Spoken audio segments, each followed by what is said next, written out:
First of all, thank you very much for basically just being so welcoming. This is the first PSA event I've ever been to, and I wasn't too sure what to expect. I know Lee of old, and if anybody that's spent any time with Lee will know, he's a lovely chap, but are his friends, and it would seem that everybody is, so thank you very much.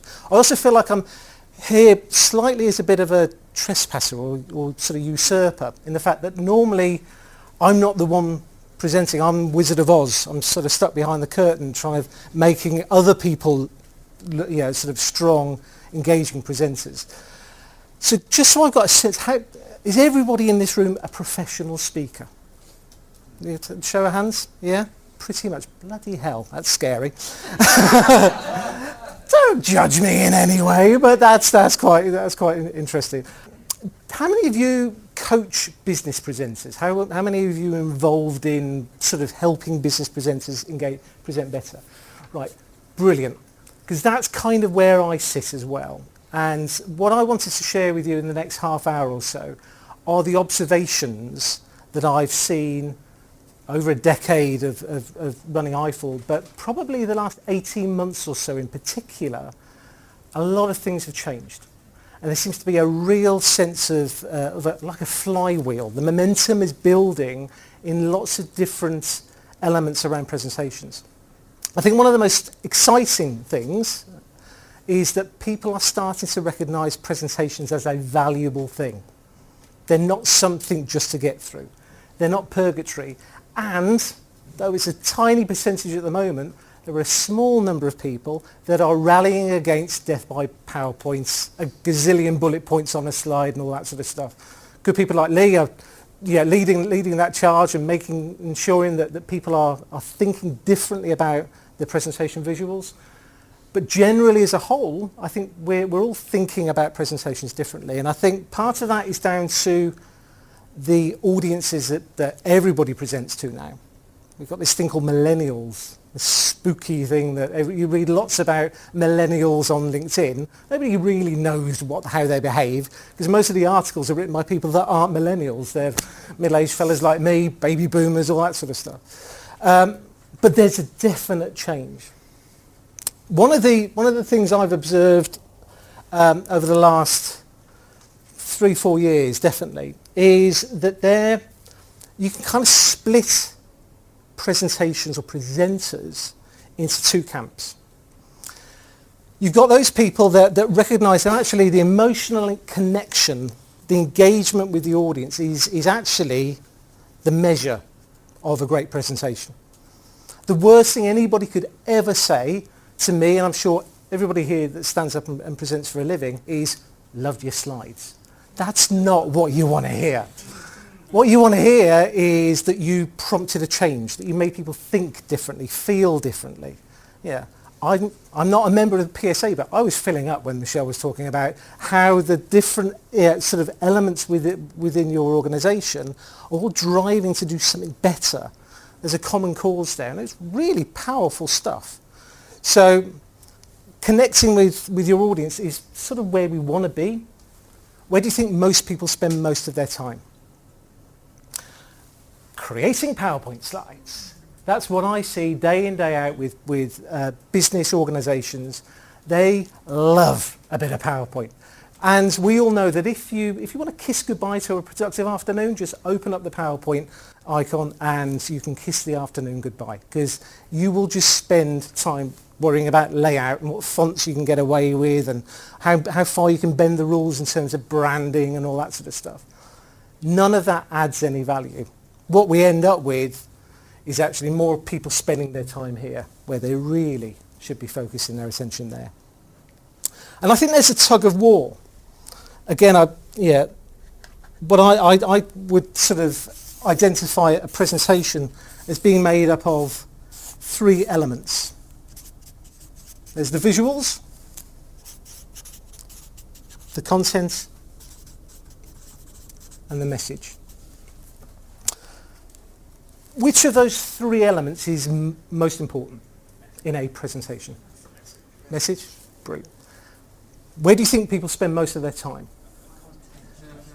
Yeah. What kills? Let's phrase that differently. What creates death by PowerPoint? Boredom. But the death by PowerPoint sort of sense of there's content, laziness. Never getting to the core of the message. I think we're all violently agreeing with each other. I'm putting words in your mouth here. It tends to be that content. You're absolutely right. The boredom comes from the fact that I'm just throwing so much stuff at you that as an audience you kind of go, I can't deal with this, so you switch off. The content clutter is the biggest challenge we all face when we're creating presentations, when we're pulling this information together. If we clutter our audience with too much content, that's a major issue. So you're right, we spend a lot of time on content. The business presenters that we work with day in, day out, it's even sadder than that. They spend most of their time working on their visuals. They'll beg, borrow and steal slides and then stick them all together, create a Frankenstein's monster of a presentation, and then spend a good couple of days tarting up the slides, not developing the presentation. And we all know there's a very distinct difference between the two. So with that in mind, what I'd like to do is sort of just share with you some of the observations that I've experienced. This is not a shameless plug. There's a reason for this. I had the great fortune of being asked to write the book about 3 years ago. How many people here have written a book? Yeah, I thought as much. How did you find it? I thought it was a nightmare. It was purgatory. Well, actually, the story, it was kind of like this. The phone goes and you go, oh, bloody hell, wow, they want me to write a book. That's amazing. So you tell everybody you've ever met that you're about to become a published author. Did anybody go through that process? Telling finally my mum and dad were proud of their son. It was, exactly. That's more in the eye for my PhD brother. I was going to be a published author and very, very proud of that. And then suddenly it dawned on me. I thought, oh Christ, I've got to write this thing. Where the hell do I start? And I spoke to a few people, some people that you might know. I probably called on Lee and said, what do I do now? A guy called Andy Bounds. Anybody know Andy? Yeah, Andy, really helpful guy. Nancy Duarte, you guys may have heard of Nancy. All of these people that I thankfully could call sort of friends, picked up the phone and went, what the hell do I do? And they said, first of all, stop panicking. You're hyperventilating down the phone and it's a bit spooky. After that, just collate all the information you possibly can. You've got a book in you. Just get all this information down, and the best way to do that is every day, get into the office an hour early and just write. Get the stuff down. If you worry too much about the planning, it will never happen. And I'm seeing some nodding heads. It sounds like everybody went through that process of doing it late at night or first thing in the morning. And they said after about 2-3 months, you'll have emptied your mind. All of the stuff will be in Word, print it all off, and then go home and edit it, and there's your book. Well, I can do that. So I did exactly that, and every morning I come in, and we're very fortunate. Our office is a lovely old manor house. It's a very creative environment. And I was getting in every morning and writing. It was the perfect place to write the book. And then after 3 months I printed everything off and spent the most depressing weekend of my life going through this document. It was so boring. It was this, content clutter. And I couldn't see the wood for the trees. There was nothing of any value in it. It was anodyne and boring and what have you. And I see that with presentations all the time.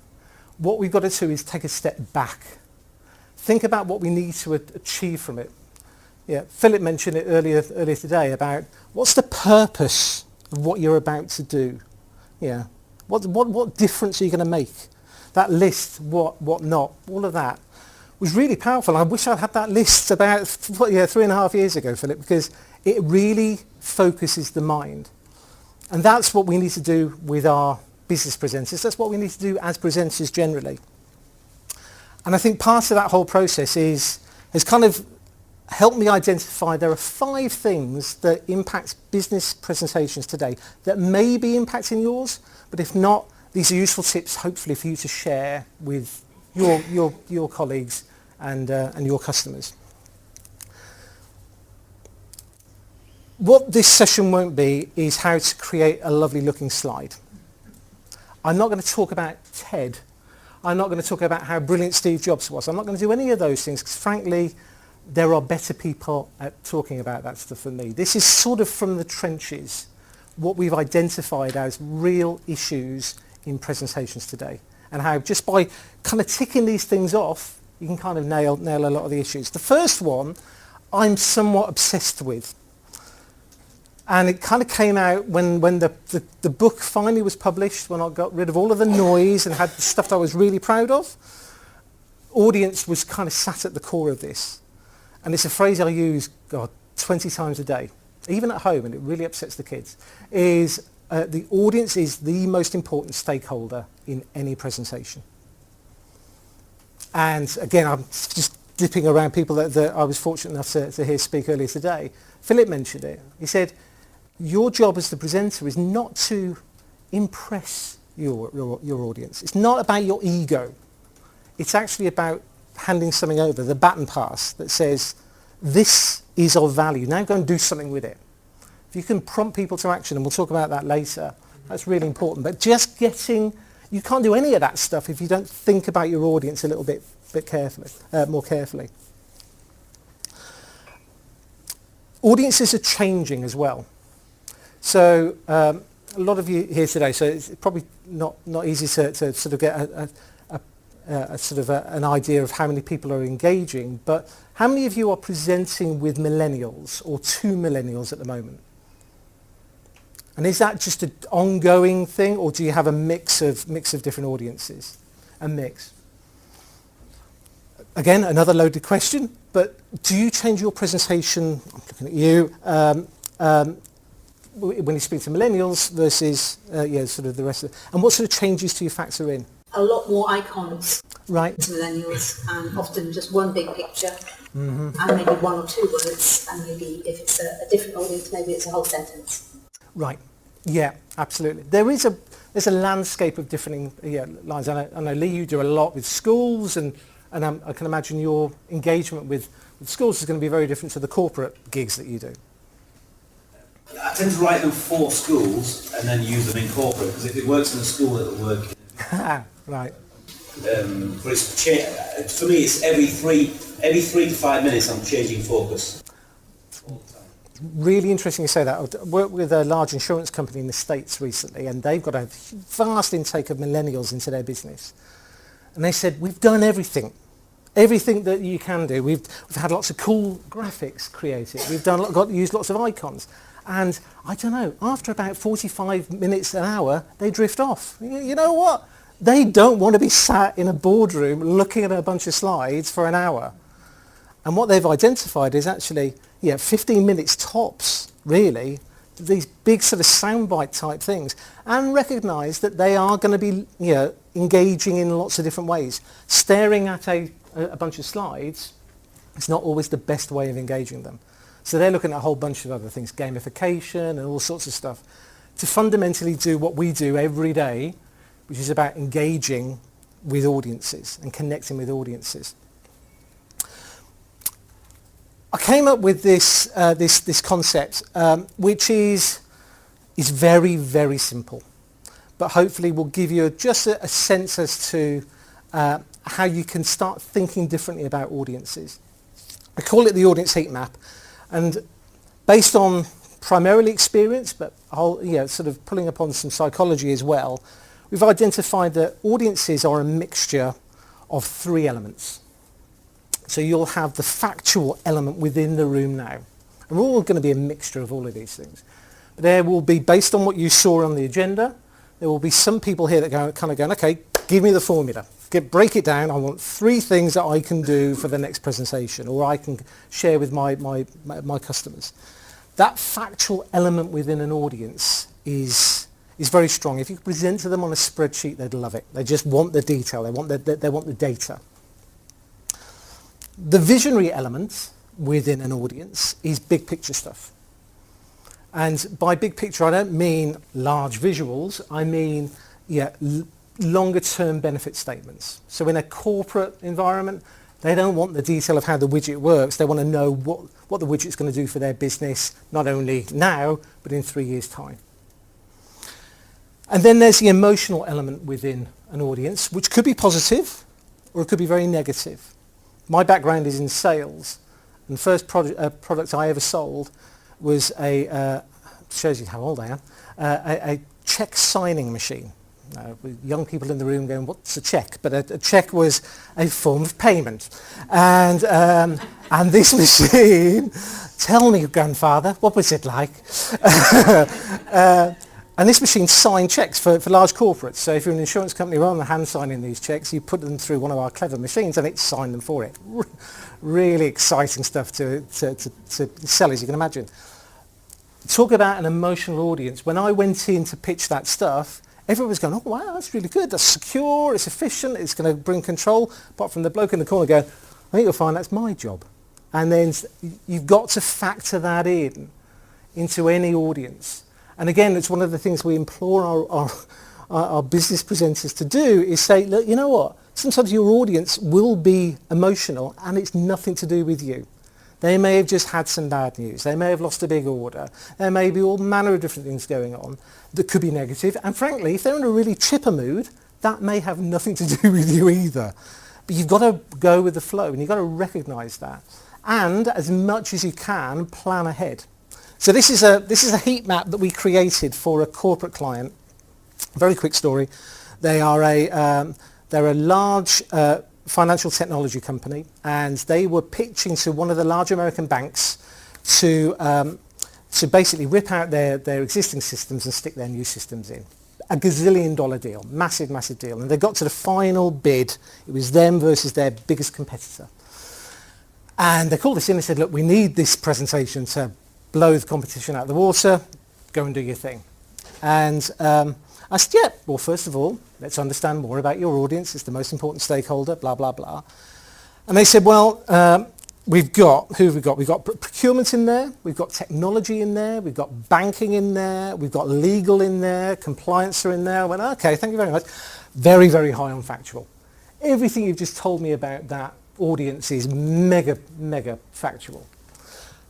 On visionary, yeah, this company, the bank that they were selling to, were basically ripping out their internal systems because they were failing and they were getting, and it was impacting their stock value.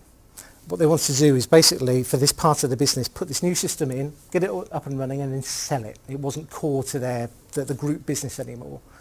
And they were very open about this.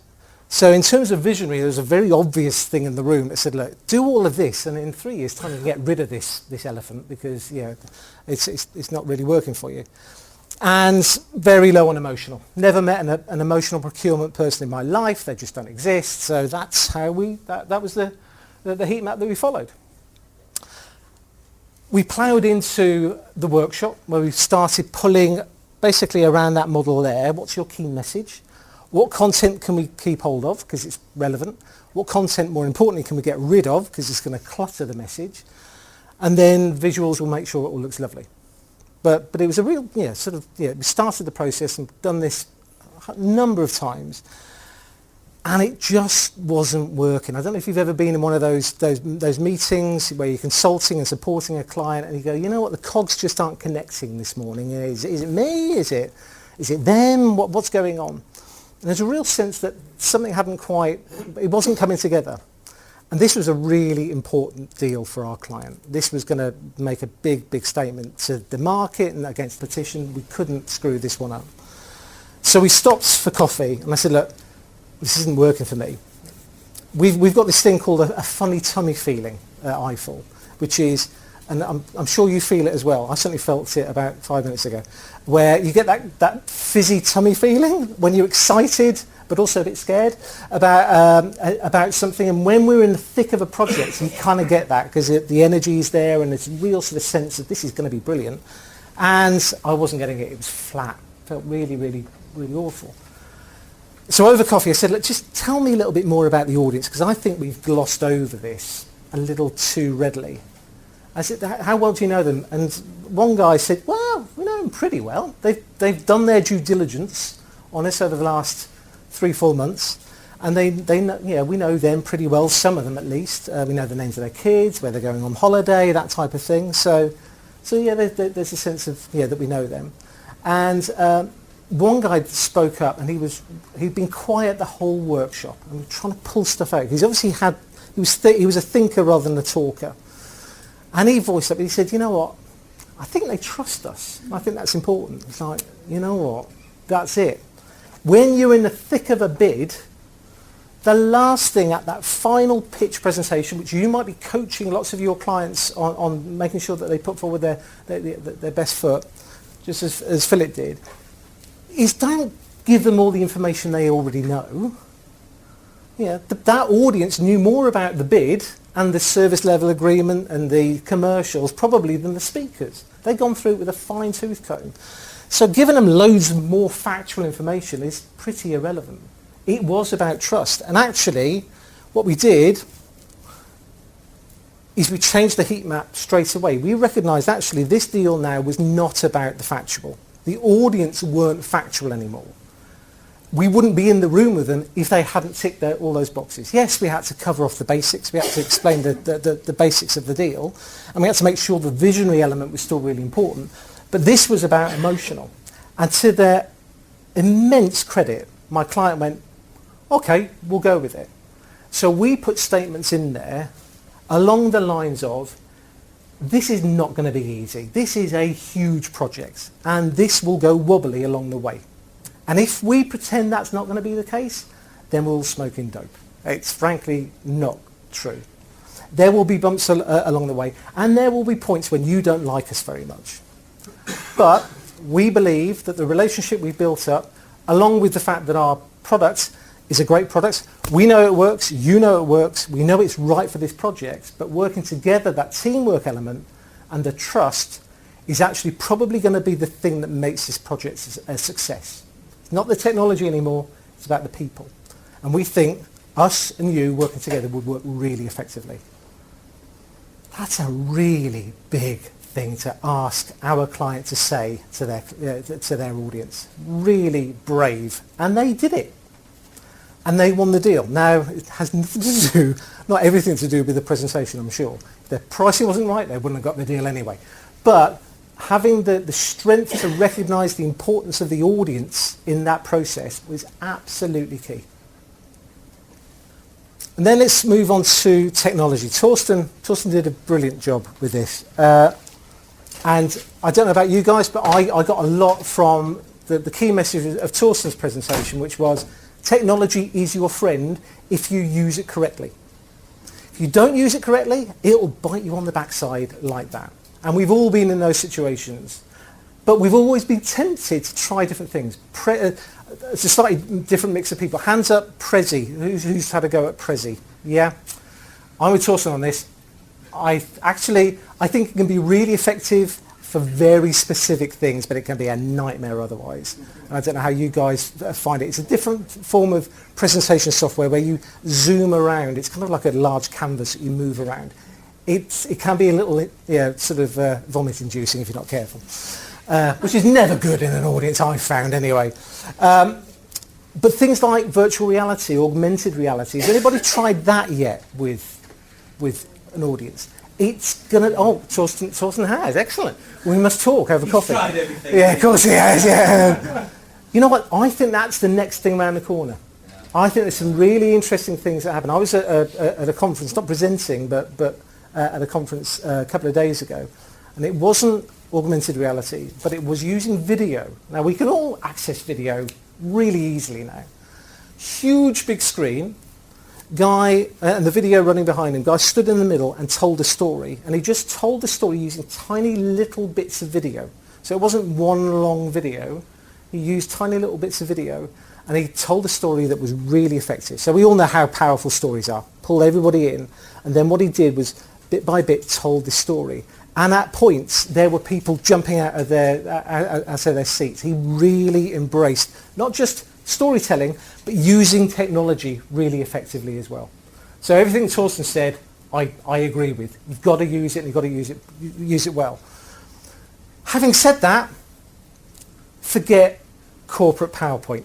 Which might sound like a bit of a brother from another mother. Yeah.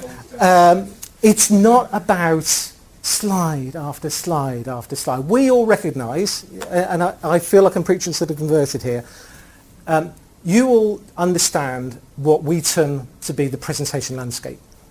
So sometimes you are talking to a large group of people where it is pretty much one way. It's a lecture, for want of a better phrase.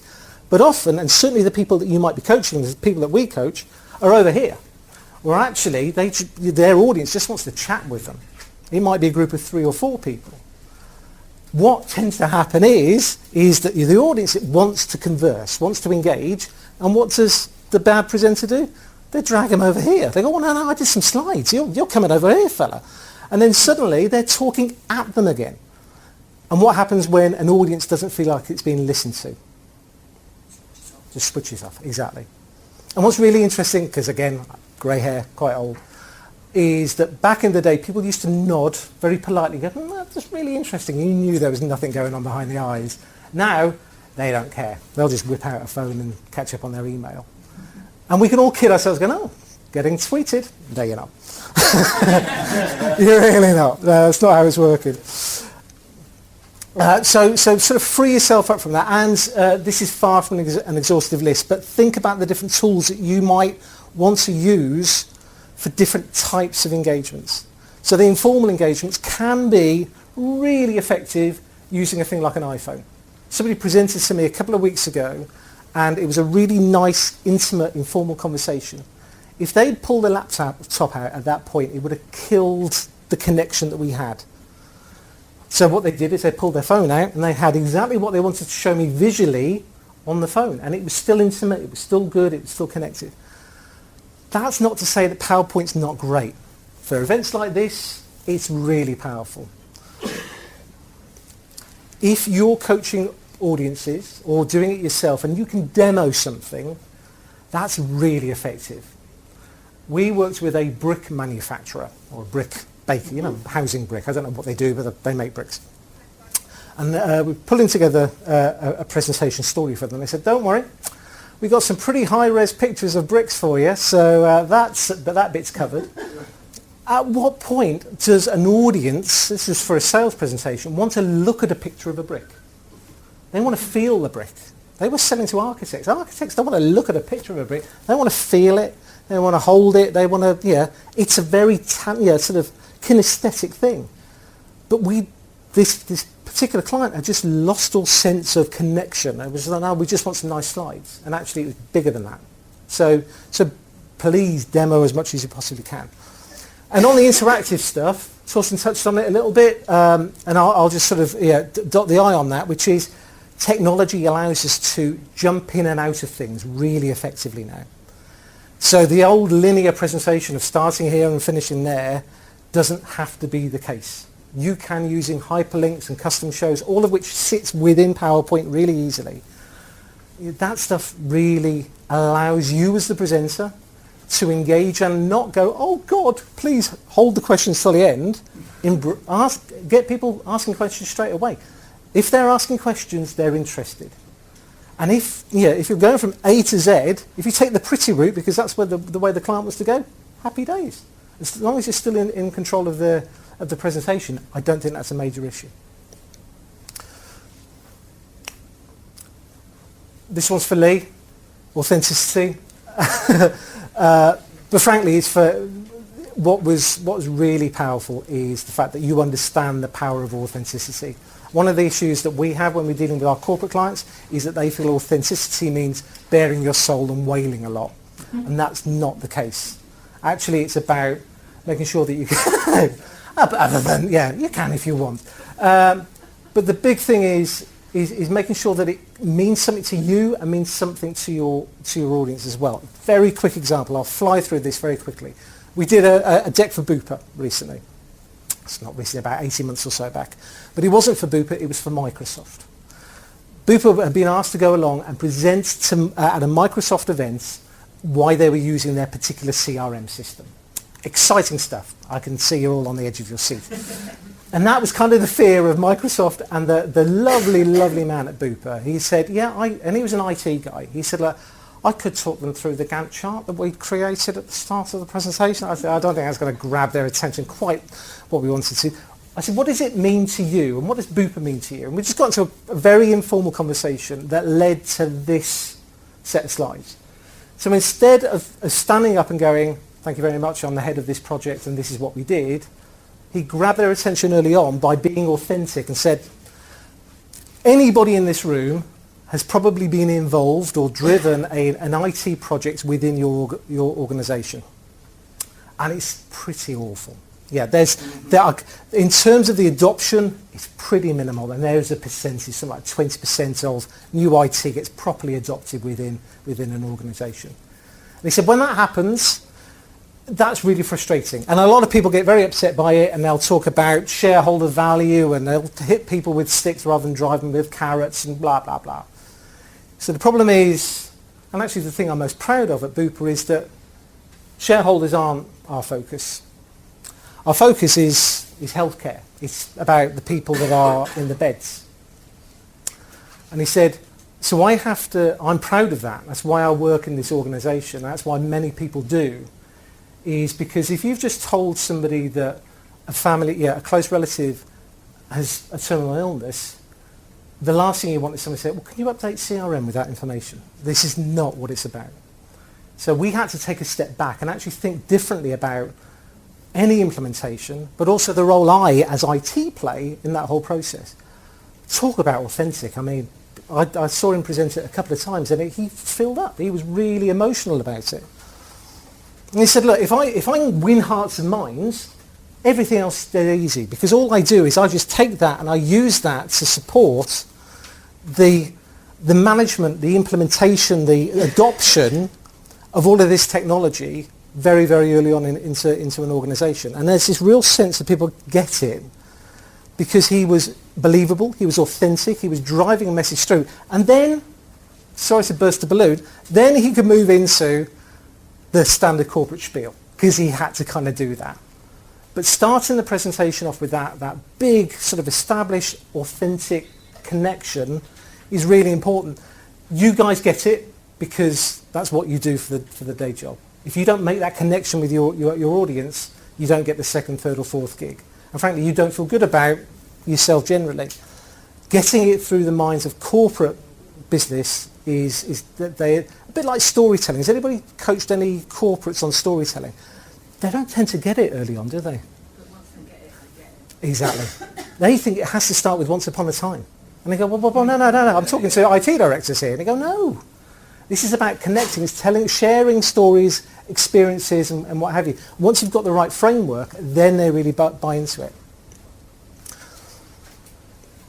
Something, again, Philip mentioned, and I scribbled down because I thought that the summary was absolutely perfect, was inspire, not impress. For you guys, this is about passing the baton on.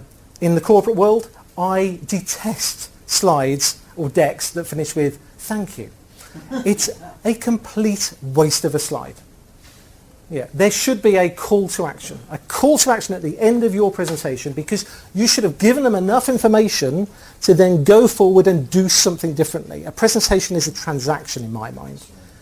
If you can get people doing something differently, that's the payoff, because they've already given you something. Now, I'm teaching you to suck eggs, I know, but they've given you their time. The one thing they'll never get back. You've got to make it valuable. You've got to make it worthwhile. And if you don't tell them what to do, most people will just wander off and think about the next thing on their agenda. You've got to tell them what to do.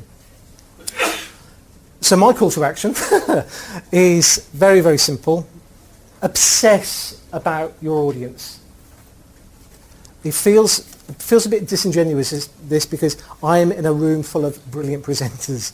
So I do feel very much like, yeah, we get it. You wouldn't believe, if you are involved in the coaching of people, how many people just kind of go, yes, of course audience is important, and then they move on to the next thing. Really nailing what your audience wants from the presentation takes hard work. It takes some thought. Really, really does. The lessons learned earlier today about technology and not holding the remote in the wrong way is really, really important. Technology is so exciting. Don't be scared of it, but do exactly as Torsten said, which is use it in a simple way so it's most effective. I love PowerPoint a lot, almost as much as Lee does. I really, really do think it's a powerful tool when it's used properly.